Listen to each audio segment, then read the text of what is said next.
सुप्रभात बच्चों। आज हम आपको व्यंजन संधि के बारे में बताएंगे। कल मैंने आपको स्वर संधि के बारे में भी बताया था। तो संधि के हमारे 3 भेद हैं: स्वर संधि, विसर्ग संधि और व्यंजन संधि। ठीक है, तो हमने स्वर संधि तो पढ़ लिया, अब हम व्यंजन संधि पढ़ेंगे। व्यंजन संधि, यदि व्यंजन के बाद किसी स्वर या व्यंजन के आने पर जो विकार उत्पन्न होता है उसे हम क्या कहते हैं? व्यंजन संधि कहते हैं। जैसे जगत धन ईश बराबर जगदीश। अब त में देखिए, ये त क्या है हमारा? ये है हमारा व्यंजन, ये है स्वर, है ना। तो स्वर और व्यंजन दोनों को हमने मिलाया तो व्यंजन और स्वर मिल गया, तो हमारा क्या बन गया? व्यंजन संधि बन गई, है ना। लिखा हुआ है ना इसकी परिभाषा में कि यदि व्यंजन के बाद किसी स्वर भी आ सकता है, यहाँ पे व्यंजन भी आ सकता है, दोनों अगर रहेंगे तो हमारा व्यंजन संधि ही बनेगा। ठीक है ना। इसके भी कुछ नियम हैं। पहला नियम है हमारा, किसी भी वर्ग के पहले वर्ण में, किसी वर्ग के पहले वर्ण में क च ट त प, क च ट त प, पहला, तीसरा, चौथा वर्ण य र ल व सभी वर्ण आ जाए तो पहला वर्ण अपने ही वर्ण का तीसरा वर्ण में बदल जाएगा। पहला वर्ण किस में बदल जाएगा? अपने ही तीसरे वर्ण में। कैसे? देखिए, क ख ग घ अंग, च छ ज ज, ट ठ ड ड, त थ द द, प फ ब ब। ये हमारे क्या हैं? वर्ण के पहले अक्षर हैं। क, च, ट, त और प। लिखा है पहले वर्ण अपने ही वर्ण के तीसरे वर्ण में बदल जाता है। क के बाद क्या आएगा? क के बाद आएगा ख आएगा, और ये क्या है? उसका तीसरा वर्ण है ग। ठीक है। च के बाद क्या आएगा? छ, तीसरा वर्ण क्या है? ज। ट, ठ, ट के बाद ठ, ड उसका तीसरा वर्ण हो गया। ठीक है। त, थ, द उसका तीसरा वर्ण बन गया। प, फ और ब उसका तीसरा वर्ण बन गया। तो पहले वर्ण अपने ही तीसरे वर्ण में बदल जाते हैं। अगर कहीं भी कोई शब्द में अगर संधि विच्छेद का है, क अगर लिखा है तो उस क के स्थान पे अपने अब ग बन जाएगा, च के स्थान पे ज बन जाएगा, ट के स्थान पे ड बन जाएगा, त के स्थान पे द बन जाएगा और प के स्थान पे ब बन जाएगा। हम ऐसे ही कुछ उदाहरण देखते हैं। ठीक है ना। हम ऐसे ही कुछ उदाहरण देख रहे हैं, जिसमें देखिए आपको मैं बता रही हूँ। क वर्ण का हम बता रहे हैं, वाक धन ईश, वाक धन ईश। तो क और ई, क का क्या बन गया? क का अपने आप ग बन गया। ये देखिए ग बन गया। अब ई की मात्रा, बड़ी ई की मात्रा है तो हमने बड़ी ई की मात्रा लगा दिया। तो वा ग, वा, क का ग बन गया, ई का बड़ी ई की मात्रा लग गई तो वागीश बन गया। देखिए वागीश, यहाँ पे क का ग बन गया ना, तीसरा वर्ण आ गया यहाँ पे अपने आप। अच्छा, उसके बाद देखिए क का एक और हम उदाहरण बताते हैं। दिक धन गज, दिक धन गज मतलब दिग्गज हो गया, है ना। तो आप अब बोलोगे मैम ये ग कैसे आ गया? क्योंकि ये जो हलंत लगता है तो ये आधा रहता है ना। ये आधा माना जाता है, जैसे आधा क माना जाता है इसको। तो देखिए क, तो दिक क का क्या बन गया? ग बन गया। आधा ग ये बना, ये आधा ग बना और एक ग यहाँ पे लिखा हुआ है, तो दिग दन गज, दिग्गज। ठीक है, आ गया समझ में। अब देखिए, अब है च का। च में क्या बनेगा? च का अगर च है तो उसका क्या बन जाएगा? छ बन जाएगा। च, छ और ज बन जाएगा। ठीक है। तो च में है अच धन अंत, अच धन अंत। तो च का क्या बना? ज बना।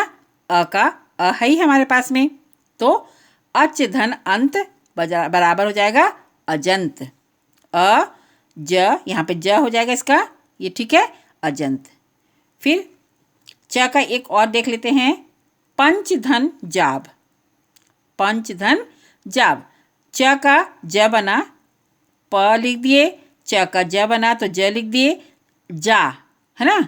ये ज है पंजाब, पंजाब बन गया। ठीक है, उसके बाद देखिए ट वर्ग का ट ठ ड, ट ठ ड, ड बन जाएगा ट का।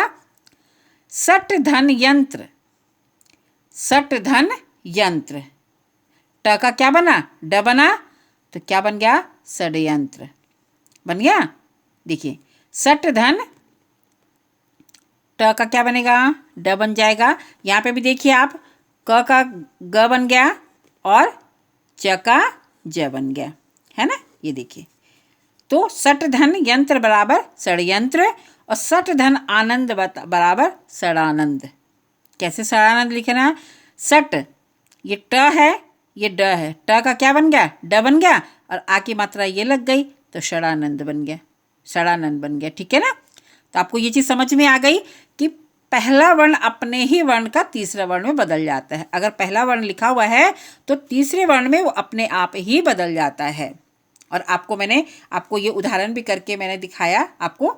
ठीक है, तो इसी तरीके से आपको उदाहरण बनाने हैं, है ना। माने इसको हम क्या कह सकते हैं, इसको 3-5 करना भी हम बता सकते हैं। कैसे 3-5 हुआ, 3 ये हो गया, 5 आगे मैं बताऊंगी। ठीक है ना। कैसे 3 हो गया, 1 2 3 हो गया, 1 2 3 1 2 3 1 2 3 1 2 3 1 2 3। बस आप 3 और 5 याद रखिए, आपको व्यंजन संधि में कहीं भी दिक्कत नहीं होगी, है ना। आप बोलोगे मैम क्या 3-5 बता रहे हो आप, मगर इसका जो ये ट्रिक हम बता रहे हैं इसको 3-5 करना ही बताना है। ओके, तो आपको ये हमने बता दिया कि पहला वर्ण अपने ही वर्ण के तीसरे वर्ण में बदल जाता है। किसी भी वर्ग के पहले वर्ण में क च ट त प पहला तीसरा चौथा य र ल व सभी वर्ण आ जाएं तो पहला वर्ण अपने आप ही तीसरे वर्ण में बदल जाता है। उसके मैंने आपको ये उदाहरण भी बताए हैं। एक अब त का भी मैं बताती हूँ आपको, देखिए, है ना। उत धन गम, त का क्या बनेगा, त का देखिए त थ और द बनेगा।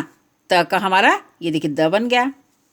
तो उद धन गम, त में हलंत लगा, इसमें हमने भी आधा हलंत लगा दिया है, इसमें हलंत लगाया हमने, तो उद धन गम। फिर है जगत, जगत धन अम्बा, जगत धन अम्बा बराबर जगदम्बा। देखिए ये देखिए त का द बन गया तो जगदम्बा बन गया, ये है ना। त का त वर्ण। अब सेकंड नंबर में है एक वर्ण के पहले वर्ण का पांचवें वर्ण में परिवर्तन होता है। पहले वर्ण का पांचवें वर्ण के साथ भी मेल होता है। देखिए अब हम बता रहे हैं आपको, इसमें पांचवा वर्ण कौन सा है हमारा, अंग, इय, ण, न, म, ये सब पांचवें हैं। क ख ग घ अंग, च छ ज झ ञ, ट ठ ड ढ, ऐसे देख क, फिर हमने लिखा ख, ग, घ, अंग आ गया। ये देखिए नीचे आ गया ना अंग, ये बन गया पांचवा। च छ ज झ इय, ट ठ ड ढ ण, त थ द ध न। ठीक है, प फ ब भ म बन गया। ये क्या है, ये पांचवें अक्षर हैं, है ना। ये देखिए पांचवें अक्षर ये है हमारे यहाँ पे लिखे, हमने ये भी यहाँ बता दिए और आपको बीच के अक्षर भी बता दिए। ठीक है ना। तो देखिए सबसे पहले हम उसका उदाहरण देखेंगे। जगत धननाथ, त हमारा है ये, इसका क्या बनेगा, न बनेगा। देखिए न हमारा आधा है, हलंत लगा है, इसका मतलब आधा है ये, है ना। जगत धन नाथ, जगन्नाथ। सत धन मार्ग, त का हमारा फिर देखिए न बन गया, है ना। सत धन मार्ग मतलब सन्मार्ग।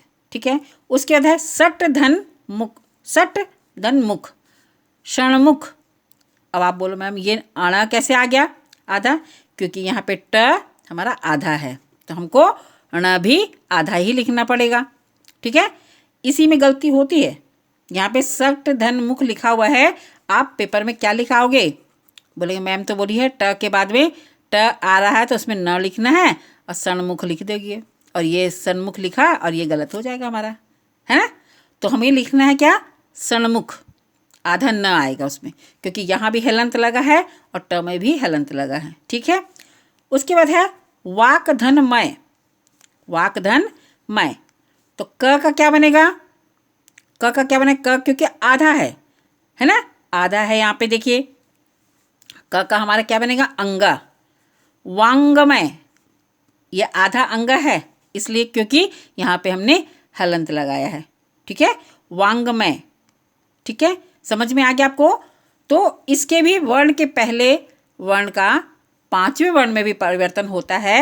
हमने क का अंग, च का इया, ट का ण, त का न, प का म, जैसे हमने क च ट त प का ग ज ड द ब बनाया। ठीक है ना, उसी प्रकार से आपको केवल ये याद रखना है, तीसरा वर्ण इसमें याद रखना है, पांचवा वर्ण इसमें याद रखना है, बस आपको और कुछ भी नहीं याद रखना है आपको। और इतनी अच्छे से आपको समझ में आ जाएगी व्यंजन संधि, है ना, क्योंकि कहते हैं व्यंजन संधि बहुत कठिन है, मगर नहीं, अगर आप इस ट्रिक से पढ़ोगे आपके लिए कुछ भी कठिन नहीं है। ठीक है ना, तो आज मैंने आपको व्यंजन संधि के बारे में बताया है। अगर आपको ये अच्छा लगे तो आप कमेंट बॉक्स में लिखिए, और अगर आपको कुछ सवाल चाहिए या कुछ आपको और समझना है तो आप उस कमेंट बॉक्स में लिख करके भेजिए मुझे। आप अगर हमारे साथ में हैं तो हम आपके लिए और भी अच्छे अच्छे वीडियो बना के भेजेंगे। धन्यवाद।